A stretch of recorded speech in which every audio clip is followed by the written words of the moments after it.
পৃথিবীর মহাসাগরগুলোর গভীরে এমন অনেক স্থান রয়েছে যেখানে এখনও মানুষের প্রবেশ খুবই সীমিত। তবে তাদের মধ্যে সবচেয়ে গভীর স্থান হলো চ্যালেঞ্জার দ্বীপ।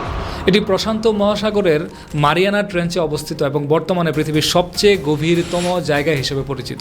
চ্যালেঞ্জার দ্বীপের গভীরতা প্রায় 11 কিলোমিটার। এই জায়গায় সূর্যের আলো পৌঁছায় না, চারপাশে শুধু ঘন অন্ধকার। এখানকার পানির চাপ এতটাই বেশি যে এটি সমুদ্র পৃষ্ঠের বায়ুচাপের তুলনায় 1000 গুণ বেশি। এত উচ্চ চাপের কারণে এখানে যে কোনো প্রাণীর টিকে থাকা কঠিন বলে মনে হলেও গবেষণায় দেখা গেছে যে কিছু অদ্ভুত প্রাণী এখানে বসবাস করে। এখন পর্যন্ত মাত্র কয়েকজন মানুষ এই গভীর স্থানে গিয়েছেন এবং সেখানকার রহস্য উন্মোচনের চেষ্টা করেছেন। 1960 সালে সুইস প্রকৌশলী জ্যাক পিকার্ড ও মার্কিন নৌবাহিনীর কর্মকর্তা ডন ওয়ালশ প্রথমবারের মতো এই গভীরে যান।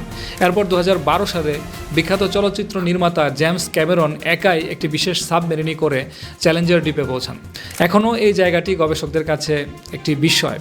বিজ্ঞানীরা মনে করেন এই গভীর সমুদ্রের রহস্য জানলে পৃথিবীর অতীত এবং সামুদ্রিক প্রাণের বিবর্তন সম্পর্কেও গুরুত্বপূর্ণ তথ্য হয়তো পাওয়া যেতে পারে।